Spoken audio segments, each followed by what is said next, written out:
ഇദ്ദേഹം എന്തോ അതിൽ നിന്ന് ഒരു എക്സെപ്റ്റഡ് ആണ് എന്നൊരു ധാരണയിലാണ് അദ്ദേഹം എപ്പോഴും പെരുമാറുന്നത് കാണും. കണ്ടോ കണ്ടോ കണ്ടോ കണ്ടോ കണ്ടില്ലേ? ഇവിടെ തർക്കിക്കാനല്ലല്ലോ വരുന്നത്. നിങ്ങൾ ചോദിക്കാനും ഞാൻ ഉത്തരം പറയാനുമാണ് നിൽക്കുന്നത്. നിങ്ങൾ എല്ലാ ചോദ്യങ്ങൾക്കും ഉത്തരം പറഞ്ഞുകൊണ്ടാണ് ഞാൻ ഇരിക്കുന്നത്. അവിടെ അനാവശ്യമായ തർക്കം ഉന്നയിക്കുന്നൊരു പ്രത്യേക രീതി ഇദ്ദേഹം സ്വീകരിച്ചു വരികയാണ്. പല വിധത്തിലുള്ള ആഗ്രഹങ്ങൾ പലർക്കും ഉണ്ടാകും. അത് ആഗ്രഹങ്ങൾ പലതരത്തിൽ പ്രകടിപ്പിച്ചു എന്നും വരും.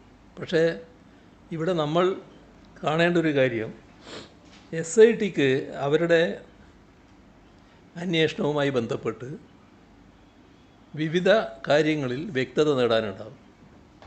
ആ വ്യക്തത നേടേണ്ടതിൻ്റെ ഭാഗമായി ആവശ്യമായ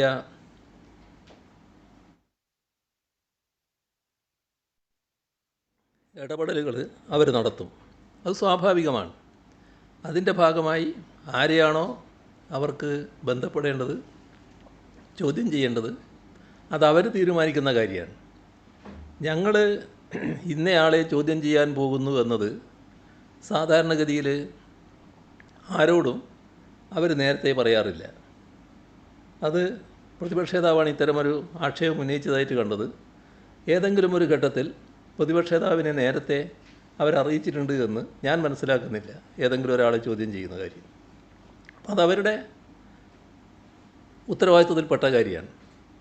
സർക്കാരിനോട് ഒരു ഘട്ടത്തിലും അവർ അത്തരം അനുമതികൾ ചോദിക്കുന്നില്ല. കാരണം അവർ സ്വതന്ത്രമായി ചെയ്യേണ്ട കാര്യമാണ്, അതവർ സ്വതന്ത്രമായി ചെയ്യുകയാണ്. അപ്പോൾ അങ്ങനെ അവർ ചെയ്ത കാര്യത്തിൽ പ്രതിപക്ഷ നേതാവ് അറിഞ്ഞില്ല എന്നതിൽ പരിഭവപ്പെടുന്നത് എന്തിനാണ്? അവരവരുടേതായ ഡ്യൂട്ടി നിർവഹിച്ചു പോകട്ടെ. അതിനകത്ത് അവർക്ക് കിട്ടുന്ന തെളിവുകളുടെ അടിസ്ഥാനത്തിലുള്ള നടപടികളും സ്വീകരിച്ചു പോകട്ടെ. എന്തിനാണ് മറ്റൊരു നിലപാട് സ്വീകരിക്കുന്നത്? അതാണ് ഞങ്ങൾക്കതിലുള്ള നിലപാട്. ഈ കാര്യത്തിൽ SIT അന്വേഷണം നടത്തിക്കൊണ്ടിരിക്കുകയാണ്. ആ അന്വേഷണത്തിൻ്റെ ഭാഗമായിട്ടുള്ള കാര്യങ്ങൾ ഇപ്പോൾ കോടതിയുടെ മുന്നിൽ വന്നുകൊണ്ടിരിക്കുന്നുണ്ട്. അതുമായി ബന്ധപ്പെട്ട് കൂടുതൽ വ്യക്തത ആ അന്വേഷണത്തിൻ്റെ ഭാഗമായിട്ട് വരും. ആരോടും പ്രത്യേകമായി ചോദിക്കേണ്ട ആവശ്യം വരുന്നില്ല. ഏതൊക്കെ കാലത്താണ് സംഭവിച്ചതെന്ന് അന്വേഷണം നടക്കട്ടെ എന്ന്. നമ്മളെന്തിനാ അത്ര ധൃതിപ്പെടുന്നത്? അന്വേഷണം പൂർത്തിയാകട്ടെ. അന്വേഷണം പൂർത്തിയാകുമ്പോൾ മനസ്സിലാവുമല്ലോ. അന്വേഷണം അത് മനസ്സിലിരിക്കട്ടെ എന്ന്. അത് വ്യക്തമായല്ലോ. ചോദ്യത്തിൻ്റെ അല്ല, അതിനാണല്ലോ ഞാൻ പറയുന്നത്. ചോദ്യത്തിൻ്റെ പൊരുൾ മനസ്സിലാക്കിയത് കൊണ്ടാണ് ഞാൻ പറയുന്നത്. അത് നിങ്ങൾ മനസ്സിലാക്കുക. നിങ്ങൾക്ക് എന്താ തർക്കിക്കുകയാണോ വേണ്ടത്? എന്നാൽ പിന്നെ ചോദിക്കണമെങ്കിൽ ചോദിക്കുക.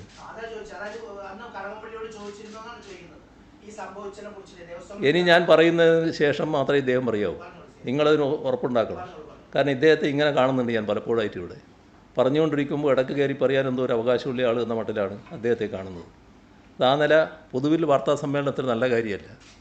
ആരായാലും പാലിക്കേണ്ട ചില മിനിമം രീതികളുണ്ട്. അത് നിങ്ങൾക്ക് എല്ലാവർക്കും ബാധകമായിട്ടുള്ള കാര്യം തന്നെയാണ്.